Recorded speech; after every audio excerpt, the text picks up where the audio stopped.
Um outro regime autoritário sobre o qual a gente fala agora é a Nicarágua. A polícia da ditadura de Daniel Ortega, na Nicarágua, invadiu a casa das Irmãs dos Pobres de Jesus Cristo e prendeu 4 freiras brasileiras. A detenção das religiosas ocorreu no domingo e os paradeiros delas permaneceram desconhecidos por horas, mas elas já estão em segurança. As freiras estavam há 7 anos no país e foram deportadas por não terem supostamente renovado a permissão de residência.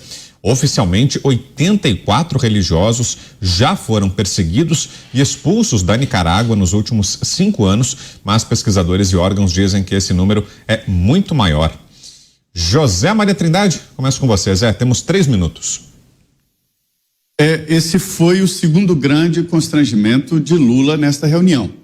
Lá ele, inclusive, revelou que conversou com o Papa sobre essa situação e eu acho que não precisava ir a Roma ouvir do Papa Francisco que ele deveria ter uma ação mais positiva em defesa da religião e principalmente em defesa de brasileiros que estão sofrendo restrição.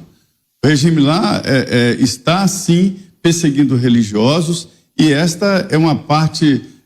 toda ditadura, ela é desprezível, tem nojo de ditador, porque quando uma ditadura chega, todos os direitos são suspensos, e os direitos básicos de educação, direito à liberdade, o direito de falar, uma ditadura transforma todos em robô, e Lula ficou devendo exatamente esse posicionamento junto à Nicarágua, não precisava o Papa pedir, e ele ainda teve a coragem de falar, eu tenho assumir esse compromisso, por que não fez antes? É preciso sim criticar e colocar um posicionamento muito firme contra isso.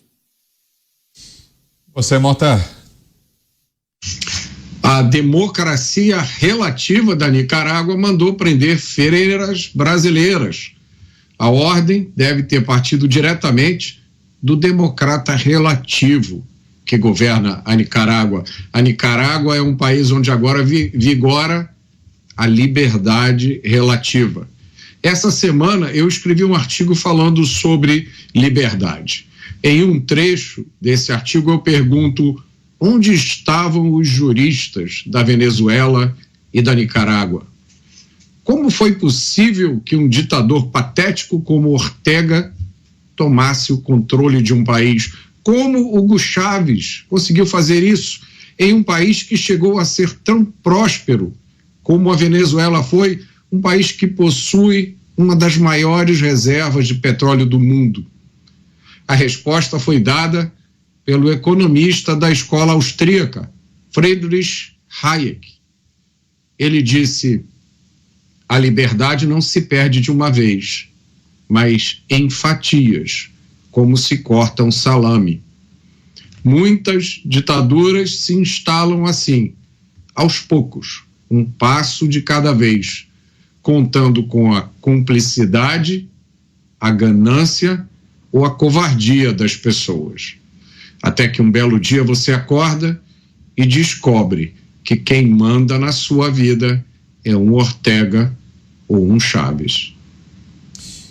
Você, Pavinato, acha que existe o risco de que o Brasil siga caminho semelhante a esses que vêm traçando outros países da América Latina, essas ditaduras, que arbitrariedades, barbaridades, né, como essa que tem acontecido na Nicarágua, na Venezuela, se repitam por aqui, Pavi? Olha, eu não sei o que essas freiras fizeram, mas deve ter sido muito grave.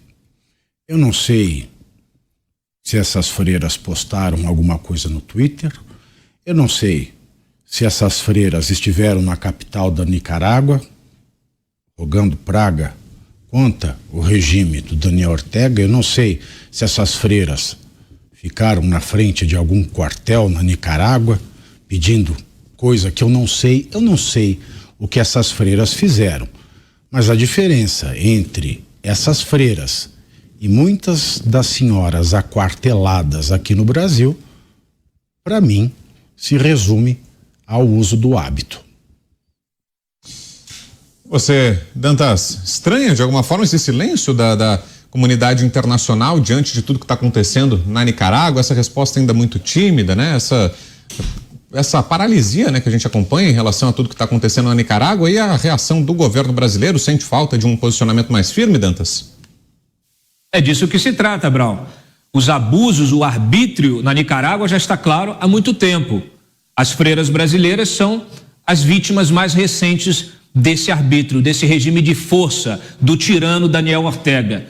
O que nos cabe ou nos caberia seria o quê? Uma reação à altura. Vocês ouviram o Itamaraty? Ouviram o Palácio do Planalto? Ouviram o Lula comentar algo? A Gleisi Hoffmann do PT? Silêncio sepulcral.